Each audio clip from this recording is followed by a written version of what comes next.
All right, good morning. This is Bethany Yeager and Christy Jones with KEB. I see we have a high number of individuals we were expecting to join today, so we're going to get started. I have a few housekeeping items to start with first. One, as I said, the PowerPoint presentation was emailed to you this morning, but it's also available for download in the lower left-hand corner of your screens, and then we'll place it online so everyone has access to it regardless of whether they were here or not.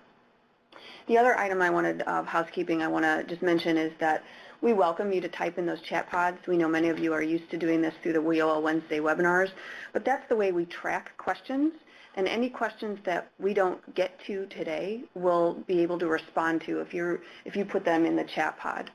And then worst case scenario, if we run out of time to address any of the questions that are in the chat pod, you can email me or Christy Jones, and just so we can keep track of them, and we'll generate some answers for you that we can share with everyone. Okay, the other thing I want to start with before we actually dive into these slides is just to be a little bit frank with you. There are about 62 slides in this presentation, and we do anticipate taking the full 2 hours. And so, you know, some of you we know have been engrossed in WIOA for the past 2 years, but we know some of you may not have. So this orientation is really to provide a basic orientation to WIOA and also to the purpose of the State Technical Assistance Teams, or the STATs. So we're going to talk a little bit about everything, but there's going to be a lot of detail. And I apologize in advance for the amount of talking that I'm going to be doing. I wish we could have more of a conversation than a presentation, but I think that's the nature of this orientation. And I also am going to ask for your tolerance for that level of detail that we do provide, because the reason we're providing it is it's actually very important for you to know these details and the bigger picture, because if you're going to be the individuals who are going to go face-to-face with these local areas and local partners, you do need to know what resources are out there, and even if you don't know the answer, you need to know where to get them and how to connect them to the resources that they need to make WIOA implementation a reality. So this presentation has a very practical side to it. We want to make this as realistic as possible for you to provide the supports that are needed. So with that, then we can begin the actual content. This is the first of a 2-part training of the STAT teams, and today's training is focused on the basic orientation and roles. And then the second training, as you know, is going to be Tuesday, January 10th at Heartland Community College in Normal, Illinois. And we're anticipating starting at 10 and ending at 3 that day. And that training is going to focus more on the how you do what you do, and we're going to provide guidelines for you in the version of protocols that will guide each step that you do. And then we're also going to practice scenarios so that you can get a feel for what it's like to help these local areas and regions. And you'll also get a chance to meet each other face-to-face. So we hope you can attend that, and we'll talk more about how to register for that if you haven't already. Okay, so there are 5 parts to today's webinar, and I'm going to go through all of them. And this is where I'm going to ask for your patience as the level of detail gets deeper as we go along.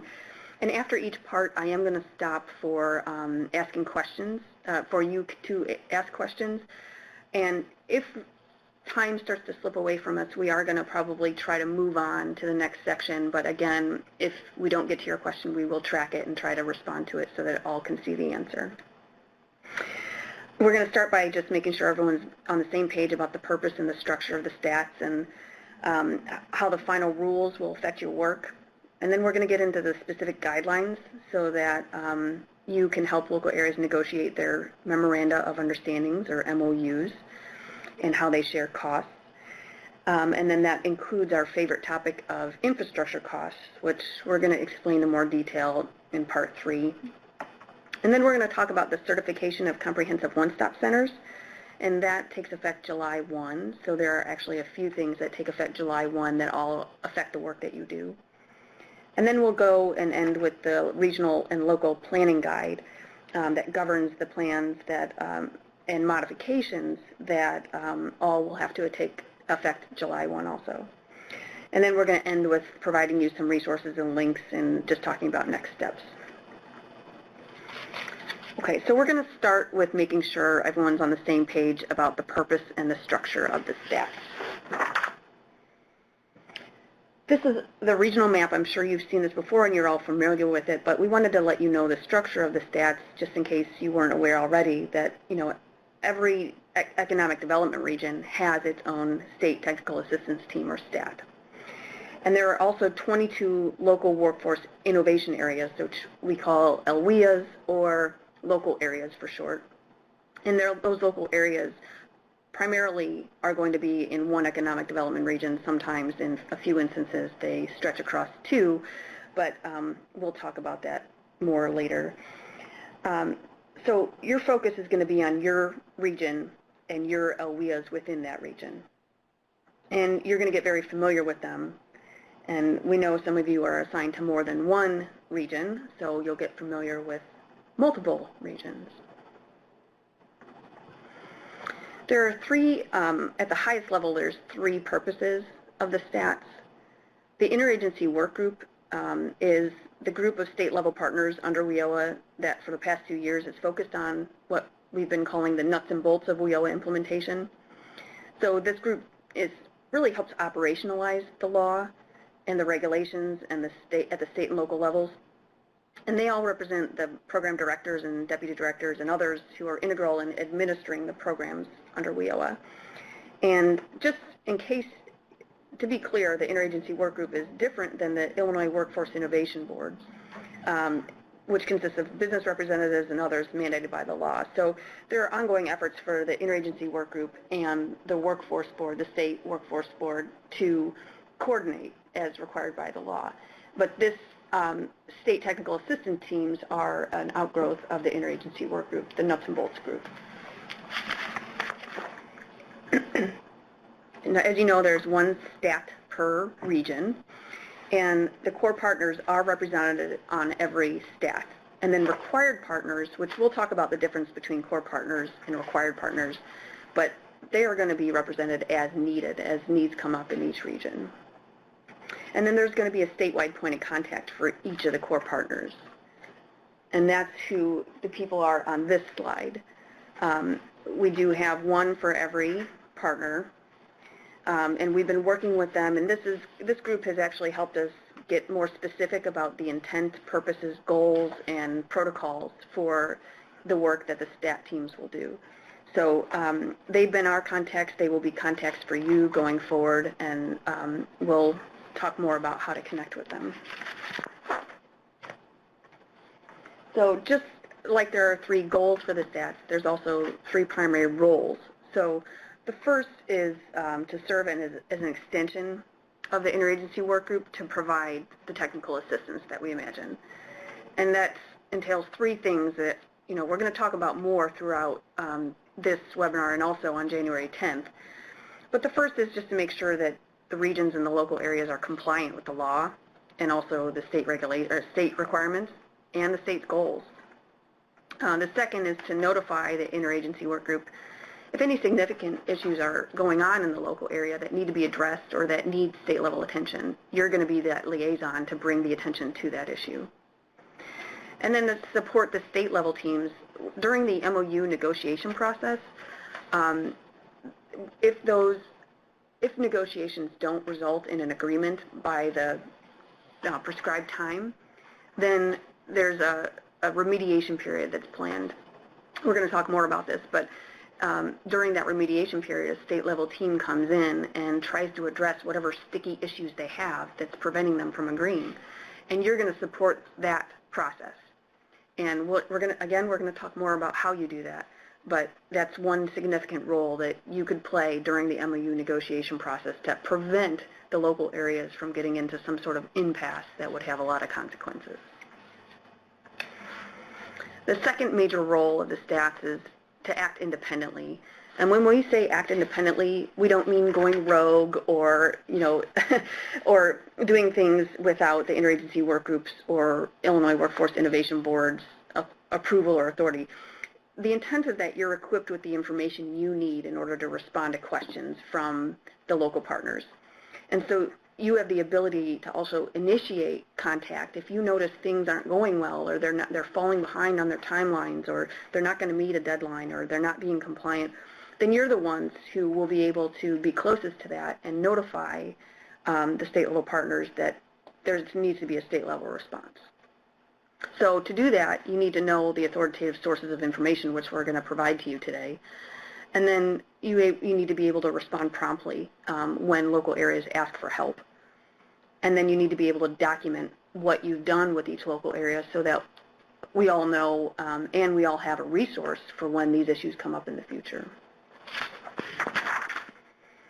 And the third role, the last one that I'll talk about today, is to collaborate as a team. The big focus for this next year is to transition from nuts and bolts implementation to more true integration of services, which is a key principle of WIOA.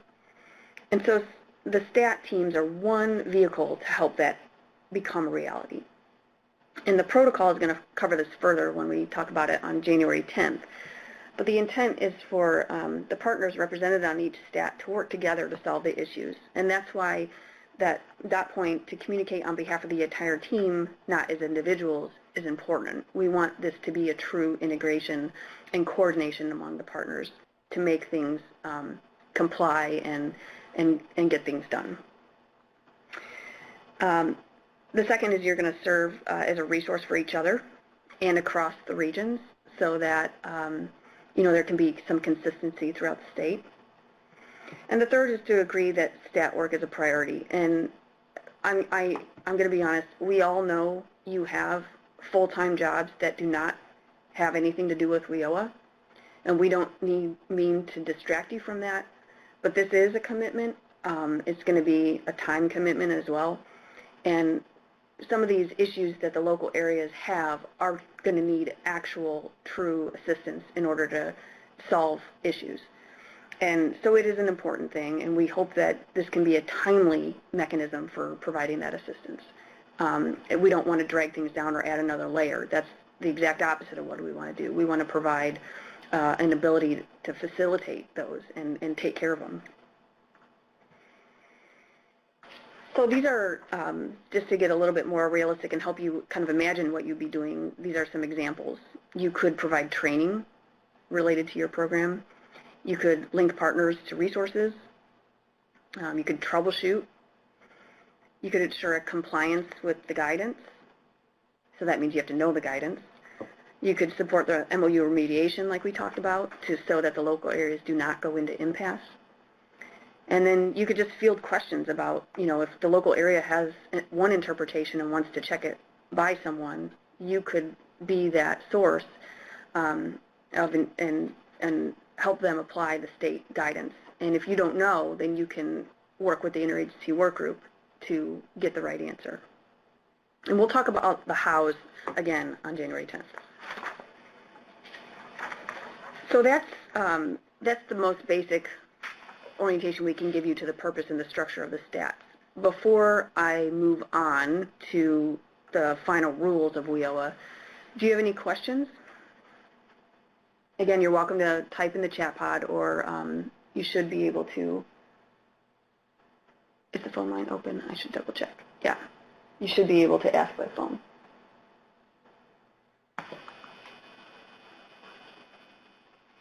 Okay, we don't see any questions coming in, so we'll move on to the final rules.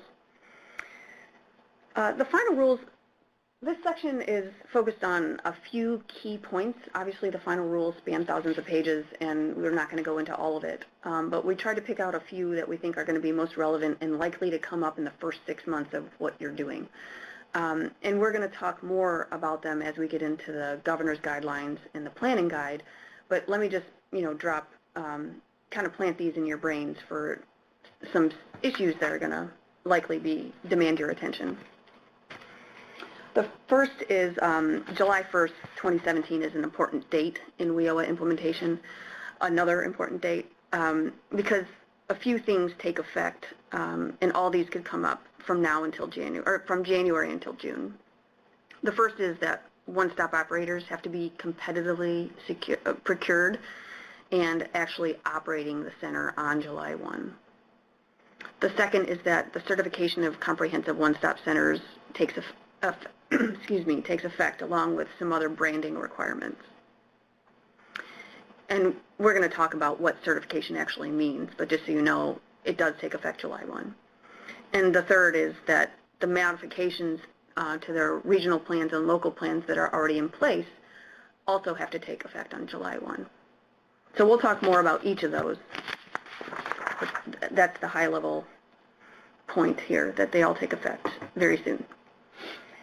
Another basic thing to understand about WIOA is that there are core partners and there are required partners, and they each have different responsibilities. Core partners there are 4, and they kind of form the foundation of the workforce system. And there are 4 titles of WIOA. So Title 1B is the workforce development activities. That's administered by the Department of Commerce, and it's the primary source of federal workforce development funds, and they focus on training, employment services to adults, dislocated workers, and youth. Title II is for the Adult Education and Family Literacy Services, managed by the Illinois Community College Board.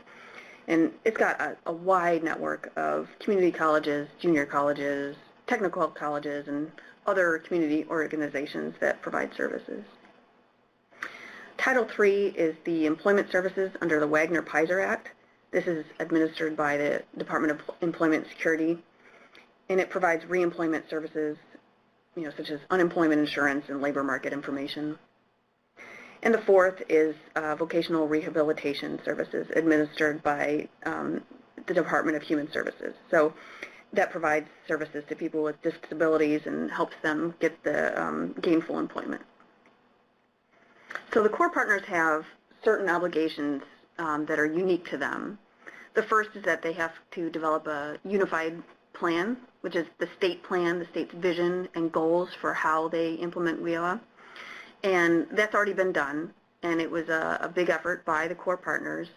And the reason that is a big deal is, one, if they didn't do it, if they failed to do it, then funding would just stop for the core partners. So there's kind of a big responsibility there to make it happen, and they did, and it was good. And the other thing is that it provides the vision that the regions and local areas need to align with. The other major obligation of the core partners is that they are jointly held or collectively held accountable. There are indicators of performance that are spelled out in the law, and what's new under WIOA is that if one fails the indicators of performance or the performance measures, then they all fail. So if they all have to meet their performance measures in order to satisfy the law. There are, now the core partners, again, differ from required partners. Required partners are all those that are listed on the screen here. They're spelled out in the law. And they have to provide access to their programs at every comprehensive one-stop center throughout the state. We're going to talk more about that, but that is the biggest responsibility they have. That they're required. The word required means they have to be present or provide their services, make their services available in every center throughout the state. And there's 22 local areas, so that means they have to be present in at least every local area, and then sometimes multiple comprehensive one-stop centers in the local area. Where the program is active. Where the program is active. There are some programs that are circumstantial, or what we call situational, that the demand is not there for their services, so they don't have to be there. But for everyone else, they do have to be there. So these are the primary requirements of the required partners. Provide access to their services through the local one-stop delivery system, and in every center, one-stop center. And the other is to make their career services, and that we're going to talk specifically what career services are, but they have to be accessible in every comprehensive one-stop center. Those are the two primary responsibilities.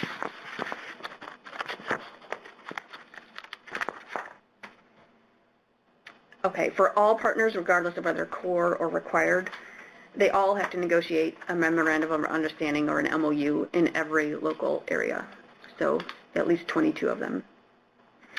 And they also have to use some of their funds to pay for the one-stop delivery system. And then they also have to pay for the operations of every comprehensive one-stop center. And we're going to talk a lot more about the difference between one-stop delivery system costs and infrastructure costs. But the whole point of this slide is that when you're working with them on MOUs, no one can say, well, I'm not paying for that, I'm not participating. It's required. They have to help fund the system and the one-stop centers. This is a very, very basic, the WIOA principles. The whole crux of WIOA is to prioritize collaboration and alignment between employment, education, and training programs. So it's focused on coordinating these programs and envisioning partnerships, particularly with community colleges, economic development, and nonprofit organizations, and then the social service agencies.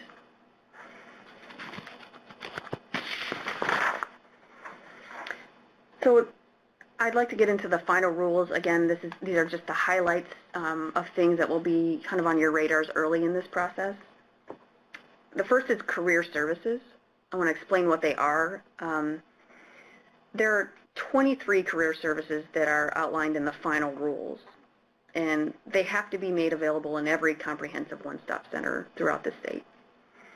So, and they're split into 3 different kinds.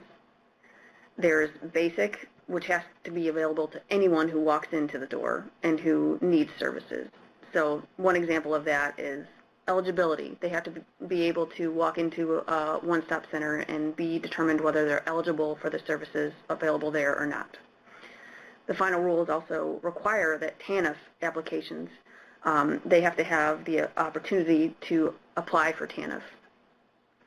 And then they have to be assessed, you know, what kind of skills do they have and what kind of skills do they need to get the job they want. And next is individualized, and that's very tailored to every individual. So, you know, every individual, if they need, the development of an individual employment plan is very customized to each customer, so that's considered individual. And career planning is another one.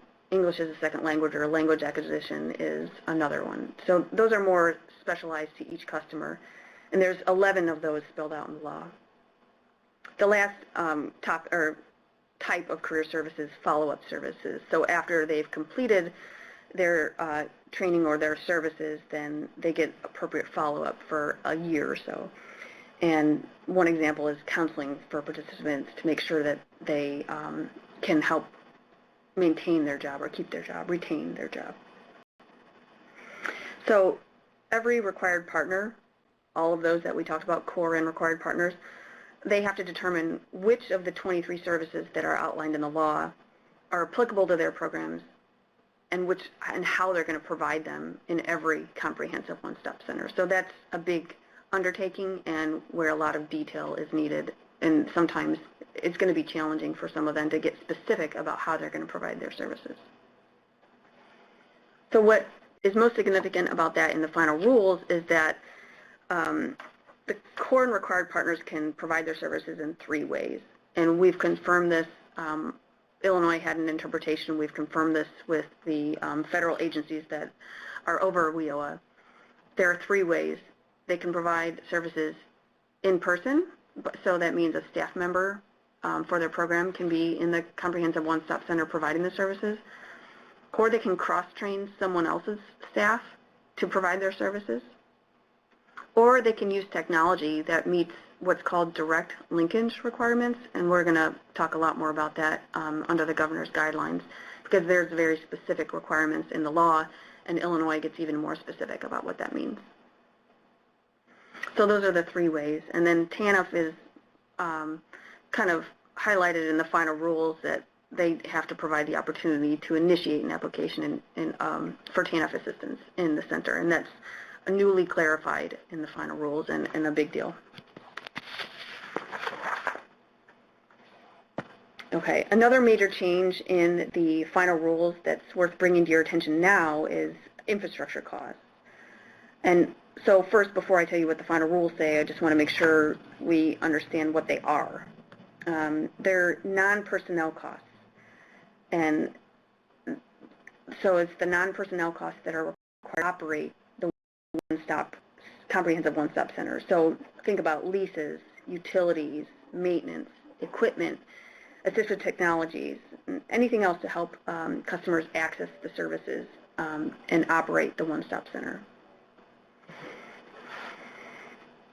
The final rules are a big deal when we talk about infrastructures, because final rules completely rewrote the requirements and the process for allocating how the partners share the infrastructure costs from the draft rules that were issued, more than a year ago. So the big deal about the final rule is that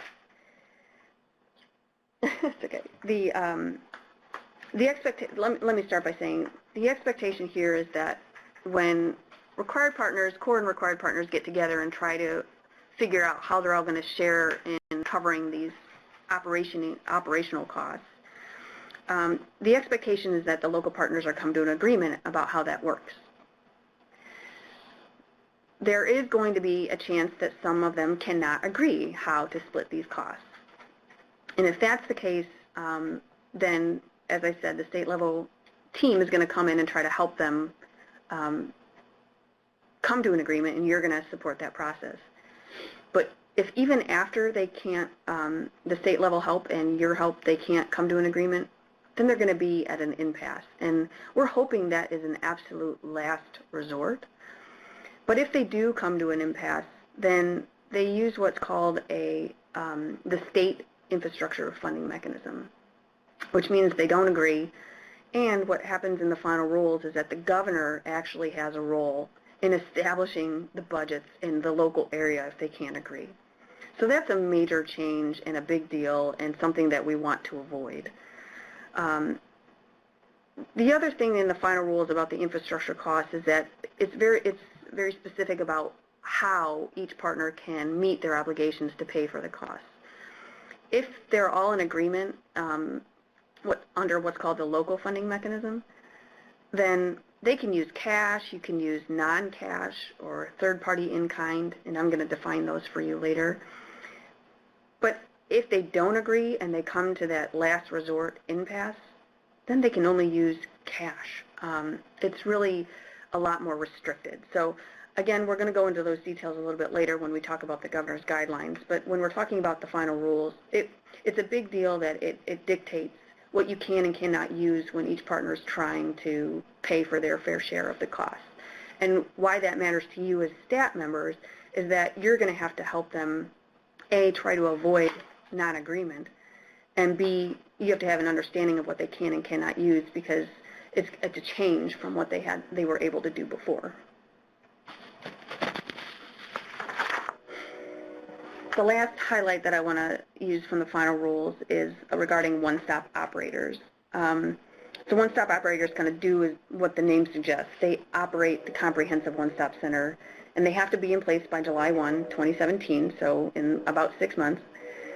And there's going to have to be a lot of work to competitively procure these one-stop operators between January and June. And they have to be competitively procured. That's explicit in the law. And their roles also have to be clearly stated in the RFPs and the local areas that procure them. And the reason that's a big deal is because this past year, when they did their plans and MOUs, they were not very specific about what the roles were yet for the one-stop operators. And this year they're going to have to be more specific, and they actually have to procure the one-stop operators. So it's a change for them, and they're going to have to get a little bit more specific. And it's going to feel like a short amount of time for them to be able to do that. So we kind of anticipate that's one area where they're going to need some assistance. So the role, I'm just going to talk about quickly what the role of the one-stop operator is in the final rules. Essentially, they have to coordinate service delivery of the required one-stop partners and the service providers. And the final rules provide examples, but it's really up to the local board to be specific about the exact roles they want for their one-stop operators in their local areas. So the dot points on the slide are the examples provided in the law. Coordinate the service providers around the one-stop system, be the primary provider of the services, provide some of the services themselves at the center, and then coordinate service delivery if there are, say, in Chicago, where there's multiple one-stop centers, coordinate services between all of them. Another role is that they have prohibited roles spelled out in the law. So, and the whole purpose here is that to avoid a conflict of interest from the individuals or the organizations that are operating the one-stop centers, they can't go out and have a conflict of interest of the services that they're providing. So the final rule spells those out, and you'll want to be aware of these so that if any of the RFPs include some role that could potentially cause a conflict of interest, you might have to raise the red flag and say that's not allowed.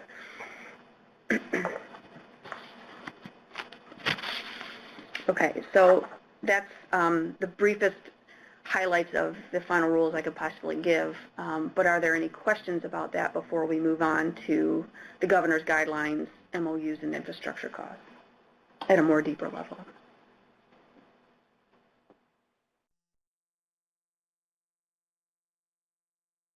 And feel free to type in the chat pod or use your phone line.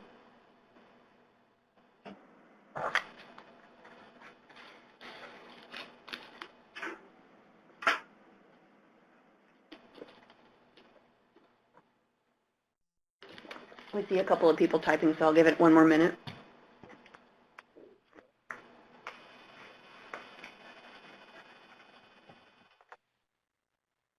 I guess this is Barb from North Aurora office. I guess one of my questions is in my role, is last time our area ran into problems with the budget. And I know the guidelines say that we as partners had to come together on it. But when one partner takes the lead and tells us what we need, that's when there's the conflict between other partners. And I didn't know in the governor's guidelines if it laid out anywhere specific where it says that we really need to share equally in the cost. Because when the budget came back to us, our agency, we felt, shared disproportionately in the cost of the MOU.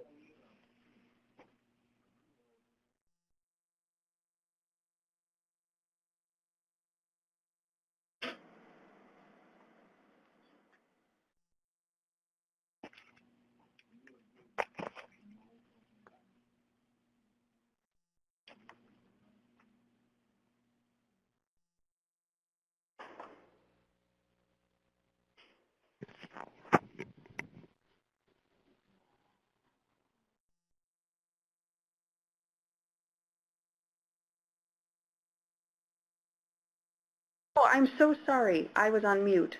I'm going to start that It sentence was a over. fantastic answer, though. Okay, I'm so sorry. I'm going to start over on that answer. I'm sorry.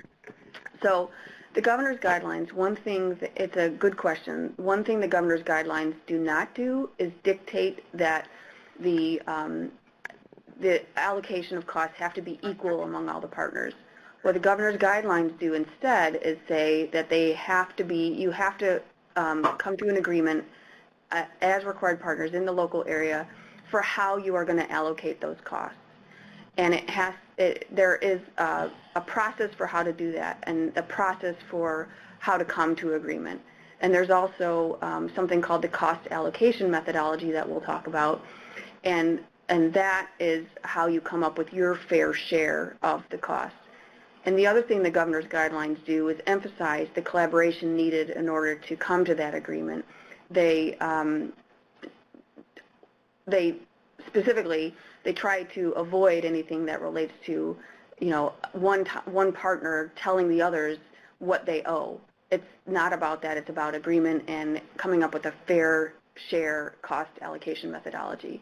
So the governor's guidelines will provide the process and the mechanics for how to do that. And I'm actually going to show you some of that today, and then we'll have another webinar when the actual budget spreadsheet is issued with the instructions for how it's going to work. So I don't think I did that as well the second time as the first time is when I was on mute, but does that answer your question? Yes, thank you. You're welcome.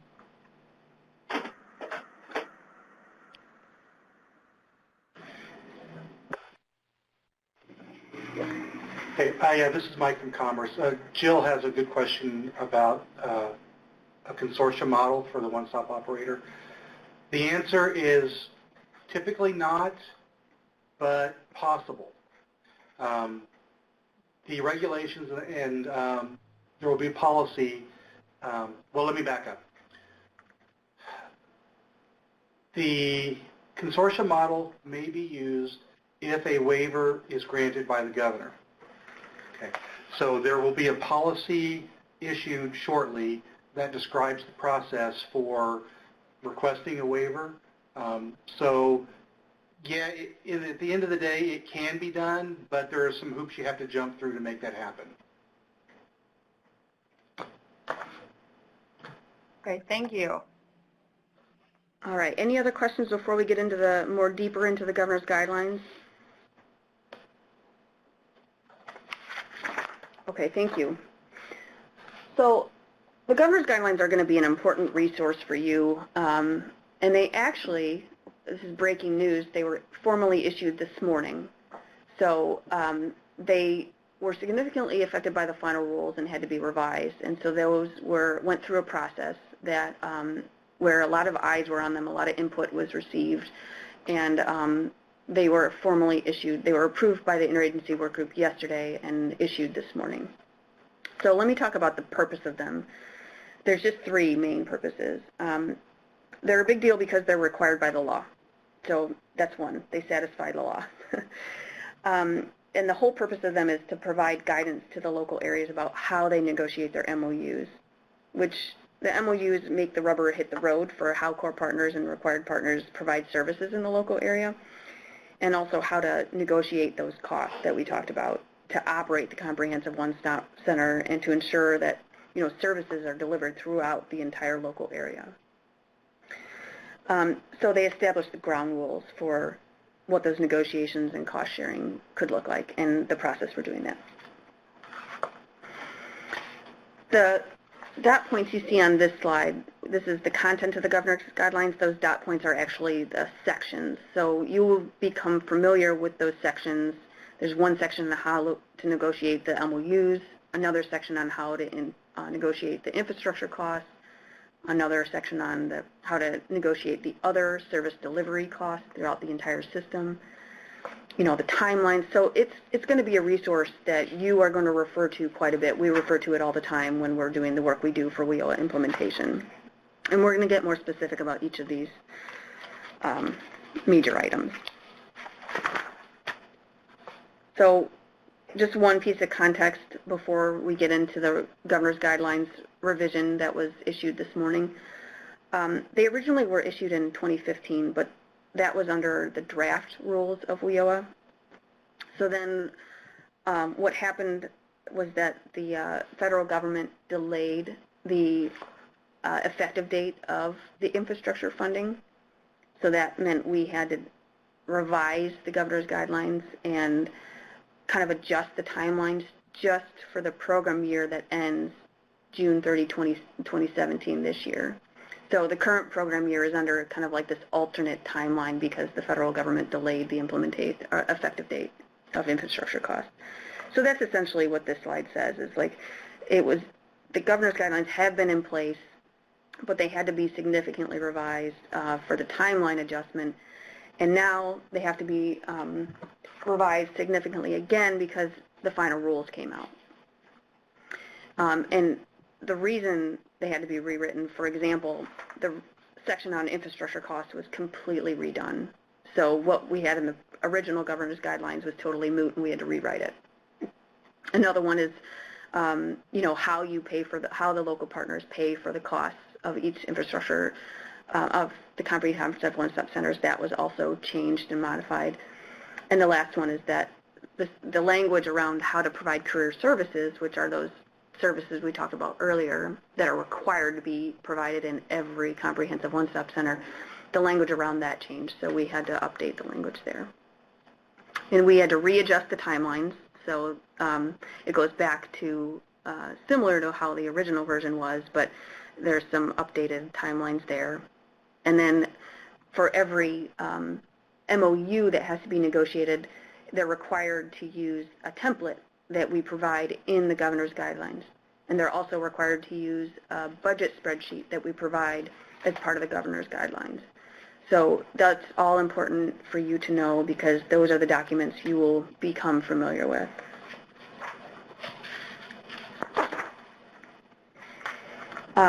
So I wanted to give you a little bit more of an idea about what's required for the MOUs because that's where a lot of your time will be spent in the first 6 months.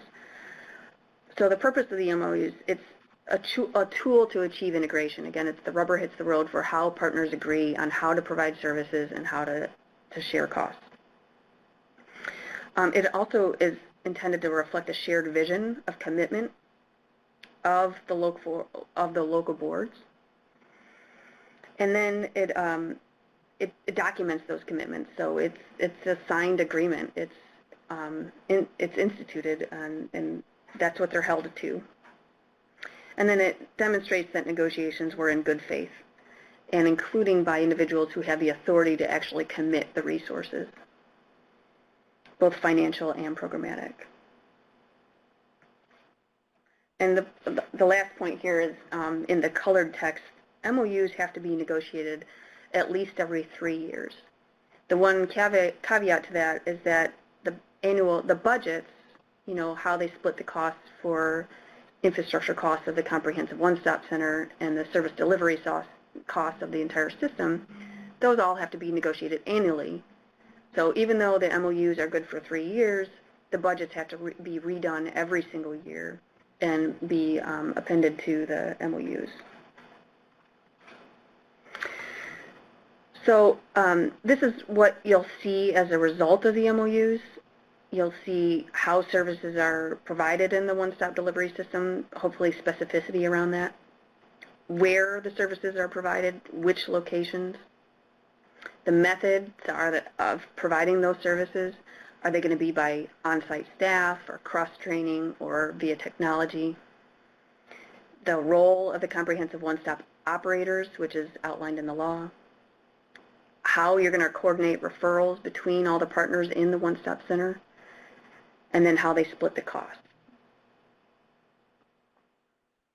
So that's the biggest issue, and that's probably where a lot of time will be spent. So I keep referring to technology for providing services. WIOA has a very specific definition of what access means, and the final rules identify the 3 methods. So we mentioned these, but this is the specifics, and we provide the citation because you'll probably have to become familiar with that too in the final rules. You can have staff available physically on site. You can have cross-training, but you have to have someone who is capable and provides meaningful assistance if they're cross-trained. And then the direct linkage technology option. So that means a direct connection with someone in a reasonable amount of time to a staff member who can provide the information or services to the customer. So that does not mean a phone number where they can leave a message. So direct linkage technology requirements are spelled out in the law and the final rules, but then Illinois tacks on some more specificity to those. So the first slide that I'm going to show you about direct linkage technology is what's in the final rules. The next slide is going to tell you how Illinois adds on to that. So in the final rules it says direct linkage has to provide the program staff or technology has to be available if the customer demands it. If they walk into a one-stop center and they are demanding or want a service that there's not an on-site staff member to provide, they have to be able to go up to a computer or a phone or whatever that technology is and link to a real person on demand. What the final rules also say, though, is that the staff can arrange to meet with a customer at a different time. So even if that customer who walked in and picked up the phone or went to a computer and tried to dial in through Skype and they reached a person, that satisfies the requirement. But that staff member who's in another location, maybe in Chicago, can say, okay, let's schedule a time and I will come back to you and provide the full service. That's allowable. But number 3 is you can't just provide a phone number and a website and a pamphlet and say, yeah, that's okay. But it can be okay as long as that's not the only information that a customer gets. So just so you know, there's a little bit of a nuance there, but you can't only provide a pamphlet and call it a day. It has to be providing a pamphlet and providing a direct connection or an agreement with them about how you're going to get that information to them. The key is to make it interactive. Yeah, it's got to be interactive and in real time. They can't just leave a message and not hear anything for a few days. That doesn't fly. So Illinois, though, because this is kind of a nebulous thing, and it's easy to say, yeah, we're going to provide our services by technology. It's easy to say, but what does it really mean? So Illinois got more specific about what it means, and in 3 ways. So the direct linkage requirement in Illinois means direct connection at the one-stop center via phone or web-based communication. And then if it's by phone, it has to meet these 3 dot points on the left side.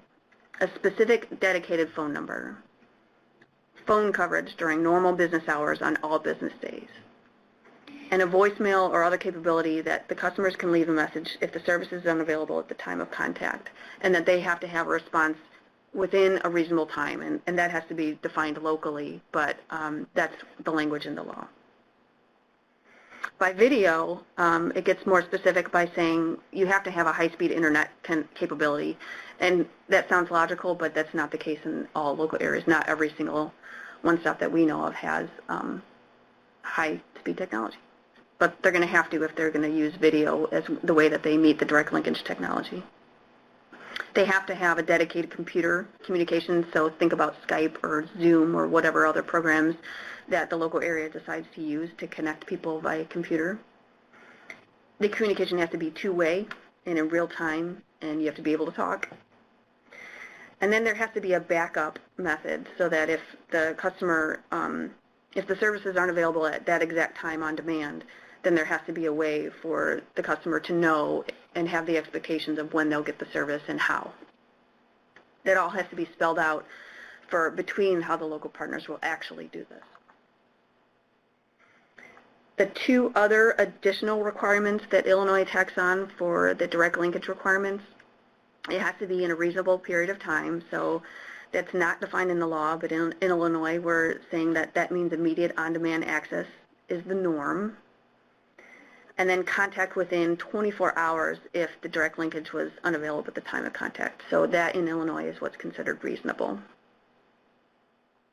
The third one is that program staff who can provide the information or services to the customer, they have to be identified in advance who those are, and they have to be trained up to know what they're doing and how to provide the services and what services they're providing.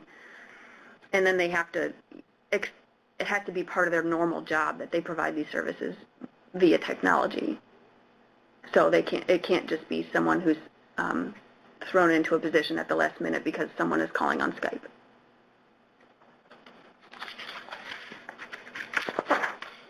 Okay, any questions about that before I get into infrastructure costs? Because infrastructure costs will take a little bit.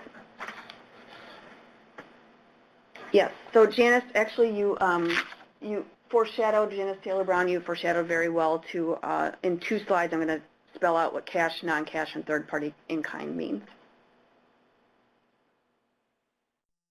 Anything else? Did I miss anything else? Okay. Mark, is typing. Okay, Mark is typing.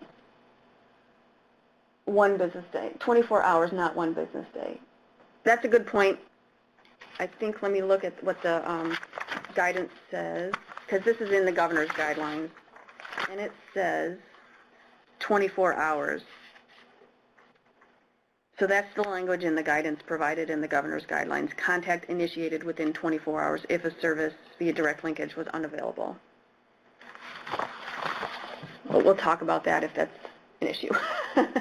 Because, Mark, that's an understandable, realistic point. 24 business hours. 24 business hours would be the most appropriate way to say it, yeah. Okay, so let's get into infrastructure costs, and this also talks about shared system costs, and this is where I'm going to ask for a lot of your patience, but we will get through it, and this will be a resource for you going forward. So there's a difference between infrastructure costs and shared local system costs. So we put them on the slide next to each other so we could try to compare them. Infrastructure costs are the non-personnel costs to operate the comprehensive one-stop center, like we said. So we said, think about leases, technology, and marketing. So the signage that's required for the American Job Center branding, that's required by the law. That all fits as infrastructure costs. The shared local system delivery costs, there's multiple ways to call it. Could be shared local system costs or local service delivery costs. Those are all the other costs it takes to deliver the services throughout the entire local area, not just the comprehensive one-stop center. So think of it, that's why it's called system throughout the local area. And so that can include the affiliate sites or satellite campuses or other locations where customers can access the services available in that local area. And that's what those costs have to cover. So think about the services, intake. That means, processing someone when they walk in the door. What needs do they have? Every local area has a local workforce innovation board, so that there are local board functions that have to be paid for, and the local partners have to agree on whether they're going to split those costs as part of their shared local system costs or not. Business services, other costs agreed upon the local partners. So basically, if all the partners are coming to an agreement, they will be able to help. They will be able to decide. They have discretion about what costs they share and how under the local system costs. Infrastructure costs, they have less of a choice. It's operations. You have to cover the cost of operations, and it's very specific in the law what those are. So I want to break each of these out just to help you understand where your time might be taken. Local infrastructure costs. Infrastructure costs can be funded in two ways, the local funding mechanism or the state funding mechanism. And remember that we want the local funding mechanism as much as possible. We want local agreement because that's where you have the most flexibility. And most likely you also probably have more money under this mechanism than you do under the state. And we'll talk about the state one in the next slide. But so in the law, under the local funding mechanism, when all the local partners agree, there are no caps that are placed on how much the partners can contribute to the operating costs of the one-stop center. That's not the case in the state funding mechanism. There's also increased flexibility about this cost allocation methodology, which is, how are you going to split the costs? How do the partners agree to split the costs? The preferred way in the governor's guidelines is by using FTEs as the basis for allocating costs. But you don't have to do it that way under the local funding mechanism. Local areas can choose to do it another way if all the partners agree to it. But that's the key. All the local partners have to agree to it in order to do a different methodology. And then Janice's questions about cash, non-cash, and third-party in-kind. Under the local funding mechanism, when all the partners agree, you can use all three. Partners can use all three to meet their obligations. So cash means cash or interagency transfer between required partners.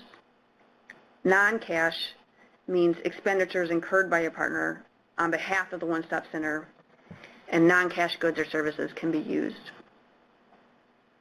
And third-party in-kind, think about, if a county or someone donates space for the comprehensive one-stop center, that's a third-party in-kind. Others can donate equipment or technology or non-personnel services. They all can be contributed from someone who is not a partner in the local one-stop delivery system.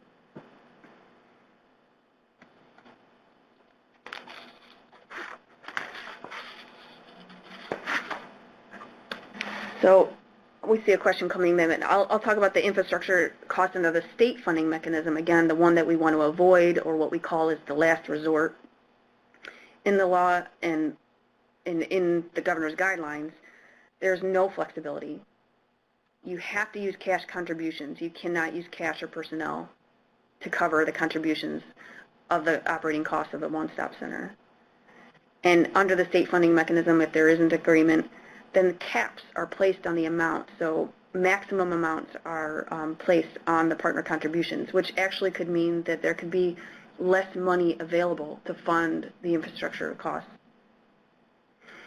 And then the last thing is that the partners, if they don't agree and the state funding mechanism kicks in, then they're mandated to accept whatever the governor decides is their budget.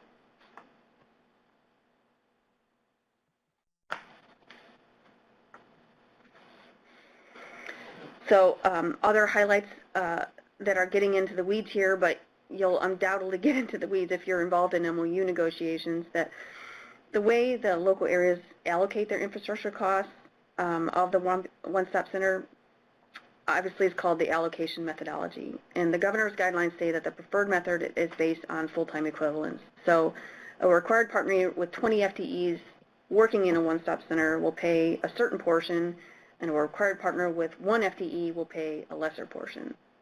So, and when the partners are counting their FTEs for who will provide the services under WIOA, they count both those who are on-site staff and those who are in another location providing services via technology. So if Rehabilitation Services or another partner had a central staff member in Chicago answering Skype calls from customers in Marion, then the Title IV partner in Marion would still count that Chicago-based person providing the services in their Marion One-Stop Center cost allocation.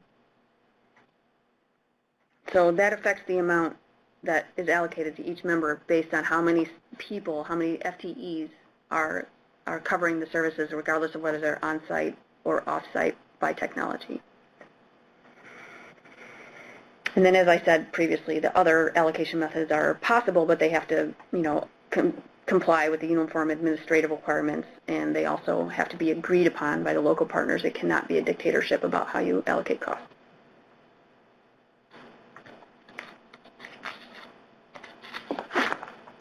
Okay, any questions on that before I go into shared local system costs?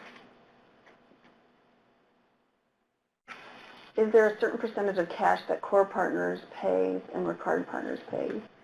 No, okay, in the governor's guidelines, when that matters is under the state funding mechanism. And there's a governor's guidelines page. I'm going to try to find it for you. Appendix Item 5.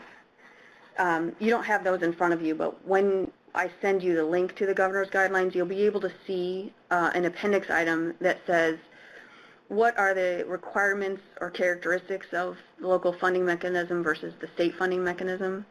And it lists what's required under each and when certain percentages kick in under the state funding mechanism.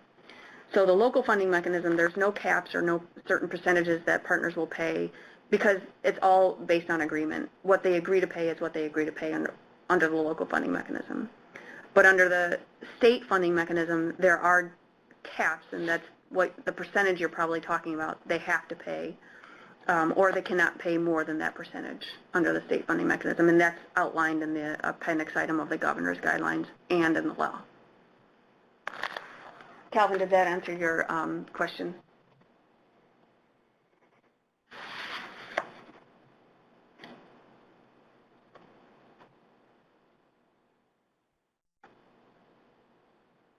Okay, great. Okay, we'll move on to shared local system costs, and then we'll get on to another topic. So shared local system costs, or the service delivery costs, are less defined than infrastructure costs in the law. So the purpose of these costs is to promote integration and streamlining a service delivery throughout the local area, again, broader than just the comprehensive one-stop center. So local areas actually have more discretion about how and which costs they allocate out to the partners. So they can use cash, non-cash, and third-party in-kind contributions there. And then the priority is integration and streamlined service delivery. So here are some examples, and note that the list can include anything that local partners agree on. So cost to support local board functions is one example of a system delivery cost. Board staff salaries, meeting costs, audit costs, strategic data gathering and analysis.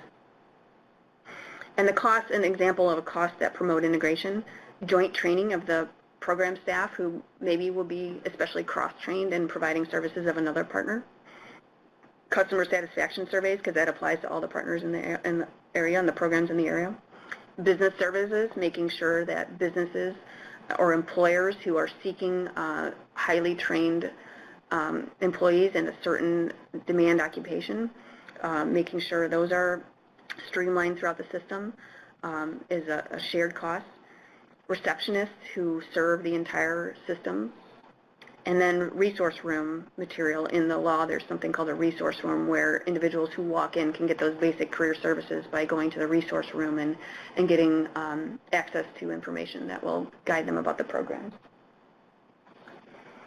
There's a question that says, can core partners do just in-kind, or do they need to provide cash too?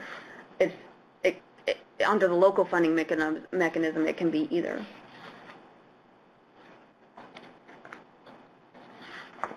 Well, non-cash. Non-cash, sorry. Go ahead, if you want to expand on that. There's a difference between non-cash and in-kind. So I think that sometimes is a little bit difficult to wrap your head around, but that there is a difference, and that's spelled out on the slide that I showed you. Okay, so here are some of the things to know about the MOU negotiations and the budget negotiations. The governor's guidelines lay out the process and the timelines for these negotiations of each. And as I said, MOUs are negotiated every 3 years. And MOUs have up to 105 days to negotiate these MOUs. And they have to submit a report at the end of that to say, do you agree or not agree? And if they can't reach agreement after those 105 days, then this is when the state level remediation happens, and they have 30 days.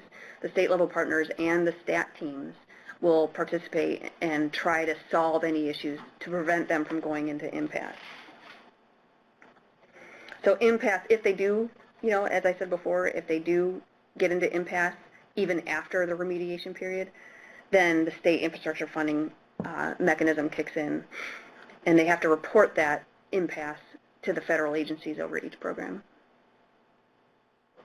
And then the shared costs, again, so this is the infrastructure costs and the service delivery system costs. Those are negotiated annually and included in the MOU, so they have to be basically appended every year to the MOU.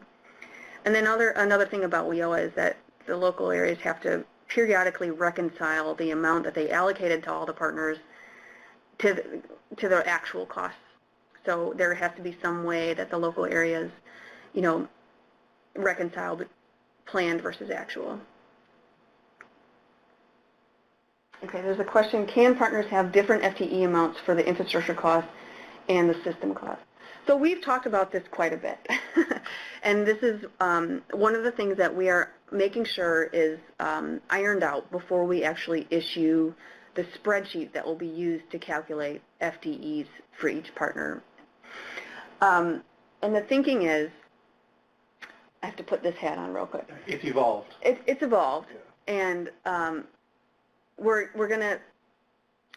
The reason I'm hesitating is we have to make sure that we are come to resolution before we issue the spreadsheet. And where we are now is saying that you only count the FTEs that are providing WIOA services, not any FTEs that are not providing WIOA services. So it wouldn't matter whether it's infrastructure costs or service delivery costs. If they're providing WIOA or only providing WIOA services, you only count them towards your FTE count. But that's a really brief way of saying just wait for the FTE spreadsheet to be issued with the instructions and the tip sheet for how to do it. So Jill, it's a very good question. It's one that we've been wrestling with for a couple of weeks or a few weeks now, and I appreciate your attention to that. But just know that guidance is going to be issued on that before the local areas have to start negotiating. And I would add, Jill, I'm not sure how much talking all the partners are doing with all the staffers, but we've been working closely with Janice Taylor Brown on that issue. She's provided us a couple of examples where your department has staff at OneStop that is not dedicated toward WIOA services, and what are some possible ways to handle that. So we are already working with your team on that question. So thank you for that. You can go to the next slide because Matt, this slide should answer your question. MOU and budget negotiation timelines in the governor's guidelines start January 1st. So that's why the governor's guidelines were issued today, hopefully trying to get those in place before the negotiations start in earnest. And that's when the 105-day negotiation period begins. April 15th is when the MOU negotiations end, and they have to draft a report to say whether they were in agreement or not.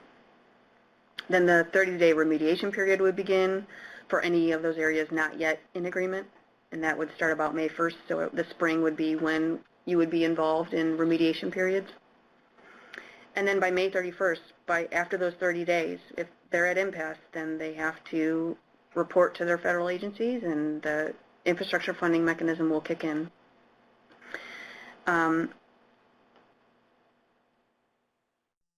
Then the June 15th, the governor makes the final determination of the budgets for the local areas that don't agree, that you have to accept. And then July 1, everything kicks into effect. So the MOU's in place, the budget's in place, or the impasse is reported to the federal agencies. So that's the timeline. Any questions? That's, again, a high-level summary of the governor's guidelines, and when you see the governor's guidelines, you'll actually see a lot of the detail. But any questions about the governor's guidelines before we move on to certification of comprehensive one-stop centers?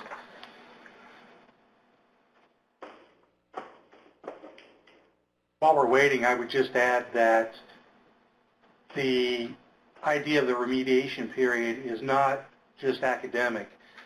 This last year, we had a handful of areas that could not come to an agreement on their own, and a state team worked with each local area to iron out the issues that were blocking resolution. So hopefully, that was a growing pains year, and most of those same issues wouldn't come up again. However, having said that, we're now operating under a whole different set of rules, so it is entirely possible that under the final rules, an area may not be able to close the deal. So it is very important for all of you to be ready and prepared to help resolve that process and help mitigate a local area from coming to the inability to agree to the extent possible. A lot of it will be out of our control, but we can certainly be a positive influence and help them know what to do and when to do and how they can go about coming to resolution. So it's a very real possibility that areas may not come to an agreement. At one time, we started out with like 11 that had an issue, and then it whittled down to 5 that were the significant issues. But honestly, none went into impasse because of the state-level remediation period. So it's a very active time, and sometimes it is as simple as connecting a state-level partner to a local area that just needed a clarification, or that just needed to work through a lease issue, or that just needed to work through something that really only took a couple of phone calls to resolve. It's going to get more complicated now that infrastructure funding is a reality, and that money is, you can't do what you just did under WIOA, which was the protocol for this past year. So things are going to change, commitments are going to have to be made, and it's going to be challenging. So I think that we anticipate the remediation period will be active again, but we do think that it really has value and it can work. That answered Matt's question. Okay. Matt, that answered your question, so hopefully. Okay, let's move on to certification. How are we on time? Okay. The certification of comprehensive one-stop centers, the law requires that the State Workforce Board, or what we call the IWIB in Illinois, the Illinois Workforce Innovation Board, establishes criteria for local boards to actually do the certification of their comprehensive one-stop centers. So to be clear, it's the local board's responsibility in every local area to complete the certification process using the criteria developed by the State Workforce Innovation Board. So, and the law requires that each each local area, so all 22 local areas, have to have one comprehensive one-stop center in the area where all the services, all career services are available in a physical location.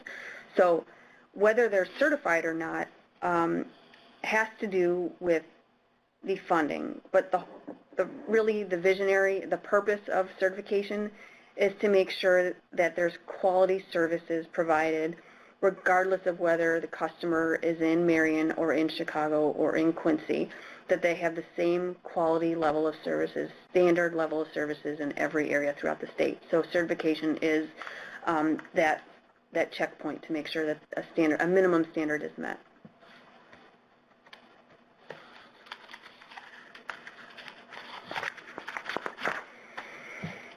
The certification by law has to cover 4 things: effectiveness, physical accessibility, programmatic accessibility, and continuous improvement. And the law spells out what those are.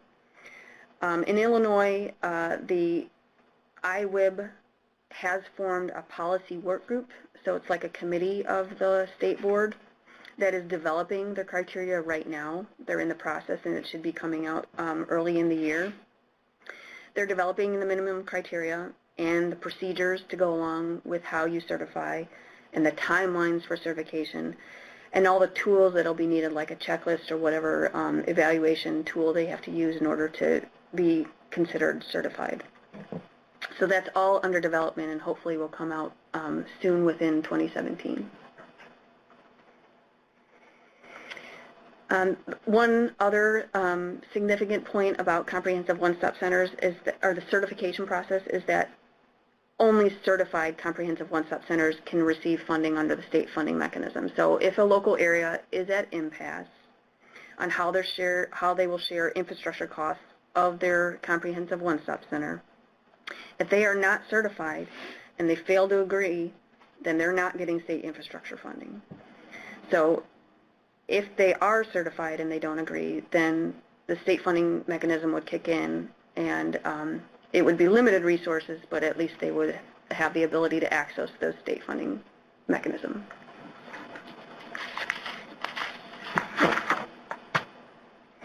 So to give you an idea of the timeline, they're working toward January 2017 issuance of the criteria, and the certification process has to be done by the certification, like the centers have to be certified by July 1, 2017. That's in the law and the regs.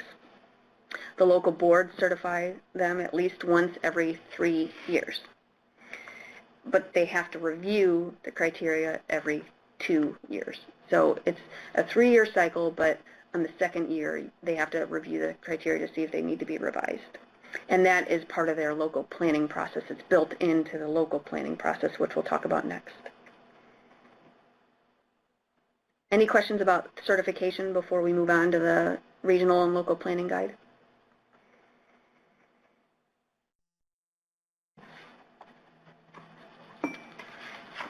Okay, this is the last section before we talk about next steps and resources. So congrats for getting this far, and hopefully somehow keeping your attention. The regional and local planning guide, we call it the planning guide for short. It provides very specific instructions and the timelines that have to be followed for submitting the regional plans and local plans. So regions and local areas have to follow this guide pretty much page by page, dot point by dot point, to ensure they meet the requirements for the regional plans and local plans. And the way it's laid out is the first 3 chapters are contain the regional plan requirements, and the second set of chapters, the chapters 4 through 6, lay out the local plan requirements. So regional plan requirements are in one section, local plan requirements are the other section.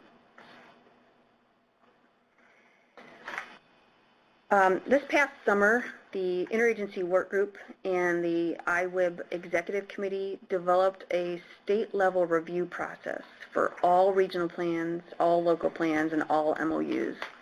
And they essentially used the planning guide as the checkpoint for whether the plans met all the requirements, mostly from a compliance standpoint for this first transition year. And a special group of interagency workgroup members, some of you are on this call, reviewed 54 documents through a rather labor-intensive review process. But that review process resulted in a report for every regional plan, local plan, and MOU. So that report you are going to become familiar with because it lays out for every plan and MOU what modifications they have to make that will be effective July 1, 2017. So you are going to become familiar with those reports, and they do lay out which modifications they have to make, either from a compliance standpoint or something that just wasn't available yet in the first implementation year because, you know, something in the final rules wasn't settled or one-stop operators weren't procured yet or whatever it was. Every plan and MOU is going to have some sort of revision. And the planning guide is actually has been in the revision process because the final rules did change language about service delivery costs and cost sharing provisions. So the planning guide revised version is going to be issued within the next 2 weeks. So the governor's guidelines were issued this morning. The planning guide will be issued in 2 weeks, and you'll have access to all those. And when writing the final reports, we essentially delayed any modifications that were required that depended on the revised planning guide. So a lot of the, you can switch to the next slide. I'll give you an example. A lot of the regional plans and local plans submitted this year are good for 4 years, but they had required revisions that had to be submitted to take effect July 1, 2017, but depended on the planning guide. And then all MOUs are good for up to 3 years, but because of the final rules changed so much, in all 22 local areas, all MOUs must be renegotiated this coming program year or state fiscal year under the revised governor's guidelines because there are so many, you know, the infrastructure cost funding section was completely rewritten and the MOU template was significantly changed. So every local area has to renegotiate their MOU this coming fiscal year, starting January 1. And then after that, they'll be good for 3 more years. So that means that the MOUs will be on the same timeline as the regional plans and local plans because they'll all be good through 2020. That's the intent. So giving you an idea of what these modifications are, every single regional plan will require modifications because of the procedures for negotiating performance levels just weren't there for this past year, and other changes that are outlined in the guidance. All local plans also required some sort of modification related to performance levels, but also the procurement of the one-stop operators, and also with the new language around career services, there are adjustments that have to be made. But another main point of the modifications for the local plans specifically is that the local partners need to be a lot more specific, not just saying what they're going to do, but how they're going to do it. And that's also true to the MOUs. So that's going to be a challenge this next year is being more specific about how they'll do it, not just saying, yeah, we're going to have someone here. And then all the MOUs, again, have to be renegotiated under the new governor's guidelines. And to give you an idea, only 2 MOUs were approved for the PY16 this current year because they pretty much satisfied everything. But at the end, and by the end of the remediation period, only 2 MOUs were not approved at the time, but they've since been corrected. So all the MOUs are actually active, and either way, they're going to have to be renegotiated this coming year under brand new rules. That's confusing. But this slide, I don't expect you to read every word now. There's a resource if you want it. I'm not going to go through all of them, but it gives you an idea of the types of the revisions required in the MOUs. For example, the next MOU has to describe the functions and the scope of the one-stop operator. It was glanced over in last year's MOU because they hadn't procured their one-stop operators yet, so they didn't get specific about the role. And the role has to be a lot more specific, particularly regarding how referrals will occur between all the required partners.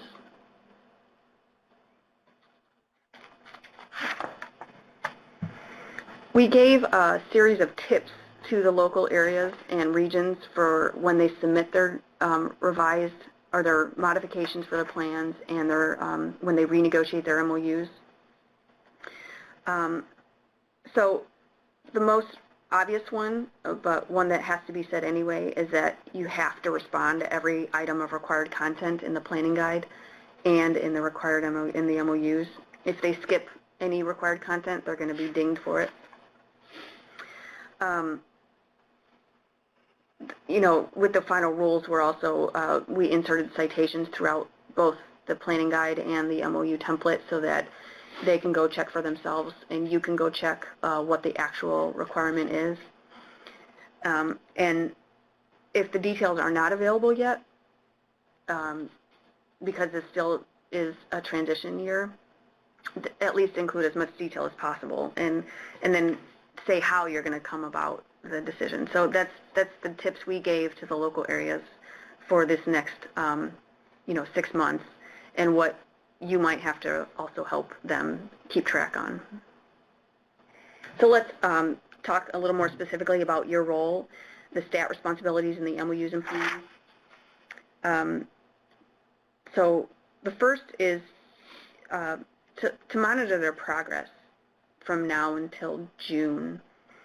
There are certain timelines outlined in the governor's guidelines and in the planning guide, and you could be helpful to them by making sure they're kind of sticking to that timeline. Have they even convened all of their partners in the MOU negotiations? Have they convened their partners by March? If not, it's time to raise a red flag and say, what's going on? You can't have this dictatorship where one partner tells everyone what to do. So the whole purpose of the governor's guidelines is to provide a process for getting all the partners around the table. Has that happened yet? Another one is to make sure they're on track with actually talking about the annual budget that has to be negotiated. If not, you have the ability to raise the red flag and say, it's time to convene. What's the holdup? And we're thinking about providing you a checklist of what should happen by when, and you can check in on whether they are at each benchmark in the process.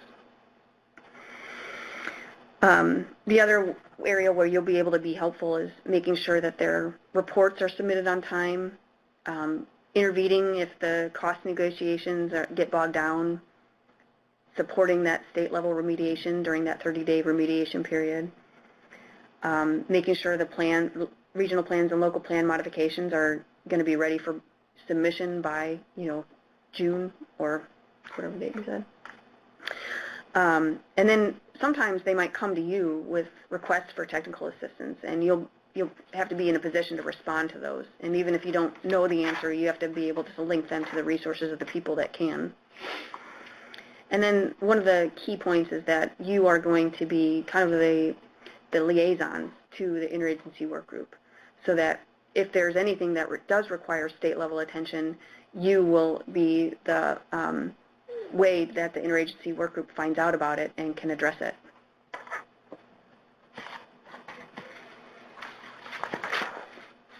Okay, so this is kind of a loaded question because you can't possibly comprehend all of WIOA in 2 hours, but are there any questions now that you have before we get to the January 10th training?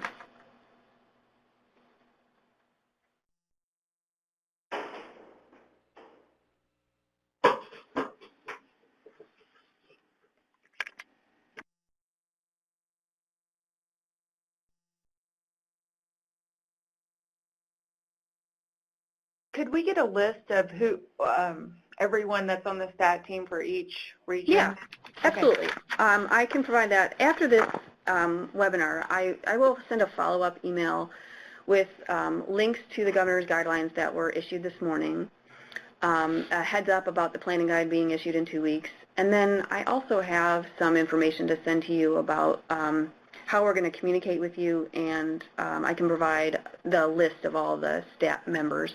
There's 48 of you. Some of you serve on multiple stats So we have the names and emails.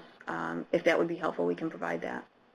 Yeah, that would be great. Sure. And so as far as I'm with IDS, I would, when I need to bring an issue up, I will report it to Janice, correct? Yeah, we'll probably talk about that more on January 10th because the protocol is going to have steps for communication flow. Okay. So we'll answer that more specifically in the protocol, and we're going to provide those protocols to you by January 10th so we can use them and train you on them on the 10th. Okay, sounds great. Thank you. Sure. Yeah, just keep in mind the big idea of this is to speed the delivery of accurate and timely responses to local issues faster by having people assigned in the region. And also, the point is to expand the group of experts from the people at the Interagency Workgroup to a larger core of people that can be helpful across the state. So you guys are the lucky volunteers that are going to be the experts that are going to help everybody across the state implement WIOA in the vision of the Workforce Board and the Act. Yeah. And, you know, it takes a lot of tolerance, again, for the WIOA jargon and the WIOA regulations and all that stuff, but hopefully we can provide you with the resources that will build your confidence that, you know, you can start to address these issues, and if you can't address them, get the Interagency Workgroup involved to resolve them at a state level. There was a question asking who the Interagency Workgroup was. So I mentioned this previously, but the Interagency Workgroup is what we call the nuts and bolts group of the state level partners and those who administer the programs under WIOA from a state level. And they are different than the Illinois Workforce Innovation Board, which also includes a majority of business representatives and has very specific roles and responsibilities under the law. But this Interagency Workgroup is kind of the ones that help truly implement the law from a nuts and bolts standpoint. And if it would help, I can provide the members of those as well, just so you know who they are and understand the types of individuals on this working board. And they're core and required partners. That's right. Thank you, Christy. Yeah, I was getting ready to add that basically it's program managers from each of the core and required programs that have the ability to, you know, provide definitive answers, or in the case of where we've had to go to DOL and Department of Education nationally and ask for an interpretation. But the idea is that these are, you know, the state level program experts that are responsible for making sure WIOA is implemented successfully. Yes. Hi, this is Al Kuhlman with IDS. As I look at the people that were invited to this webinar, I don't recognize all the names, but there was a lot of IDS people, but I didn't see the Title I-B directors at all on that list as part of this group that is helping to guide this process. Are they part of another group? Was there another session of this for other folks? That is a great observation.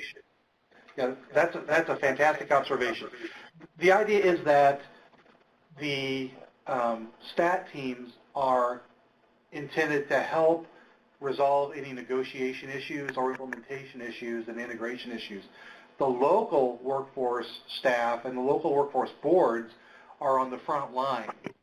So the STAT teams kind of work above the level of that and help the local staff, regardless of program, including the local WIOA Title I staff, work through any problems or help provide technical assistance.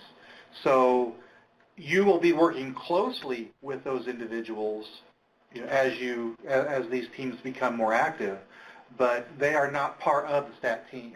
Great question.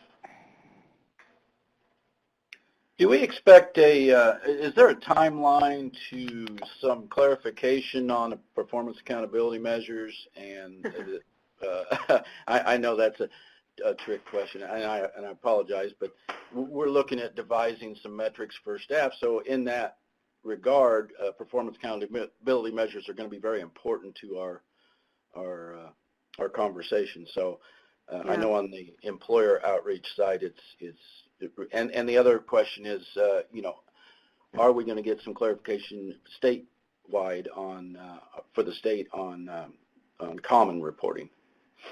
There is a subgroup of the Interagency Workgroup that has been working on performance accountability and including the data side of how to monitor and track all this and do the joint accountability of all the core partners who are subject to the performance measures. I don't have a timeline for that. It's been working on, it's behind the scenes right now, but it is on the radar, and it is, I apologize, I don't have guidance for you right now. But when they do have some, we'll make it available to you. And the second question, I don't, regarding the state level, is that what you asked? Can you ask your second? Yeah, so what I was referring to there is, basically what constitutes a check mark in the reporting when it's one of the four core partners working with the client, for instance, or working with an employer. That sort of metrics. Yeah, I mean, the team that Bethany referred to is working on that. That is all part of the conversation. And I apologize, I don't have more information on that right now. No, that's my fault. I'm bringing something up before it's actually formulated, so I don't. That's okay. It is time sensitive. It's just one of those things that has taken a long time to develop. Thank you, though. Any other questions?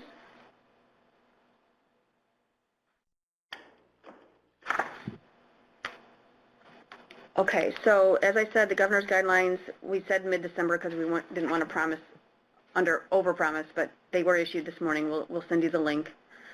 The next planning guide will be issued within 2 weeks. We have an eye on a date to distribute that. And then your in-person training will be 10 a.m. to 3 p.m. Tuesday, January 10th at Heartland Community College in Normal. And we're going to go over the STAT protocols and the guidelines. You'll have a chance to meet each other, and then we'll practice case studies. And one thing, there is a little clarification in a previous email. I said that lunch would be available for purchase, but now it'll be provided, so yay. Did we get into, I'm sorry if I missed it, talking about the data warehouse or the... Mm-mm. Okay, so one of the things that's envisioned for this, and this may or may not come to fruition exactly as I'm describing here, but the idea is that each STAT team would keep track of the questions that come in and the responses, and a repository of those questions and answers would be created. Yeah, sorry, that is the next slide. Okay, I'm sorry, Mike. No, that's okay. I'll just stop and let you get there. Yeah, no, I apologize to interrupt you. So I'm also going to, in my follow-up email, provide you a link to something that's called the WIOA Implementation Portal. Some of you have heard about this before, some of you might not have, but there's information that all the information we provide to the local areas and the partners are posted on this portal. It's like the hub of all the documents. So the governor's guidelines will be there, the planning guide will be there, many other resources are there.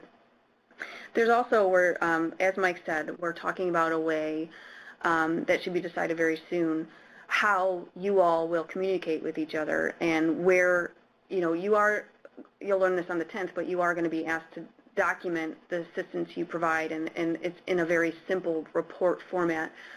And we need a central repository for those because those could be resources in responding to technical assistance needs elsewhere. So we're going to provide access for you to a place where you can get those documents in a password-protected area. And this probably will be on Illinois WorkNet, and it'll be, we have to talk through the mechanics just a little bit more before I can really provide you that information, but it will be one place where you all can go and access the resources. Yeah, the concept is that we want to help people avoid having to recreate the wheel or spend lots of time researching a response to an issue that's come up if some other area has already dealt with it successfully. Yeah. So the idea is that if we can capture all the guidance that's been given, that when an issue comes up in one area, the first thing you could go to is this repository of information to see if this has come up anywhere else and how it was resolved.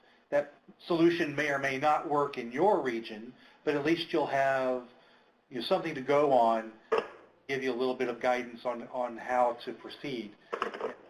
Hopefully that makes life easier for everybody and improves the timeliness of responses.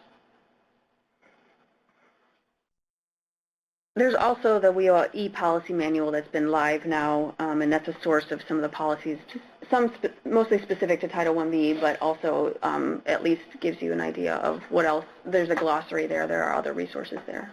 And there's a webinar available that was done last week that you can go on WorkNet and actually learn more about the e-policy manual. And I should mention, Christy brings up a good point, that there's archives of other webinars that have been given regarding WIOA and some of the intricacies of WIOA, and including other programs. So there's a lot. When I mean a lot of resources, I mean a lot. Videos, documents, audio files, links to other sources. I mean, it's a library for you. And I'm going to provide how to access that information to you in the follow-up email that I send.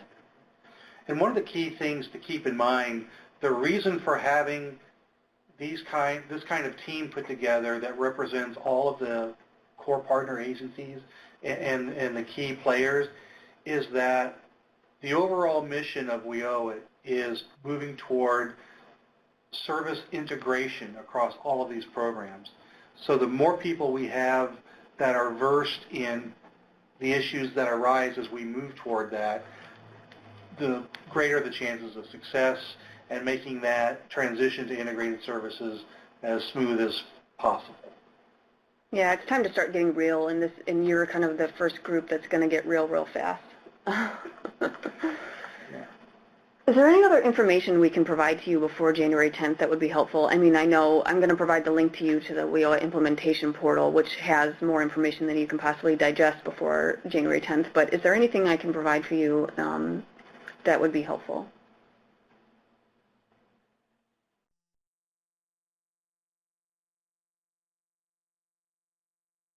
I suppose it goes without saying we encourage everybody to read the governor's guideline revision that just came out, and if you have questions or if somebody notices something like was brought up earlier about the 24 hours versus one business day, right. Those are things that if we know about those beforehand, we could address them in time and have responses ready prior to the training. Yeah, I really do welcome you to contact us before the January 10th with any questions you have or anything that you think would be helpful to make this reality, make your service on the STAT team a reality. We want to know that, and we have time to train you on whatever you think you need to be trained on. So, and the in-person training, the agenda is general, but we can slip in anything else that you think would be really helpful. So please let us know. Okay. Well, thank you for your tolerance and your patience and for sticking in there on this long webinar. We welcome your contact before January 10th. Otherwise, I hope you are able to register for that and indicate what kind of food you want for your lunch and also just let us know that you're going to be there, because we need a good turnout in order to make this effective. Thank you very, very much. Thank you. That was wonderful. Oh, Thank you. thank you.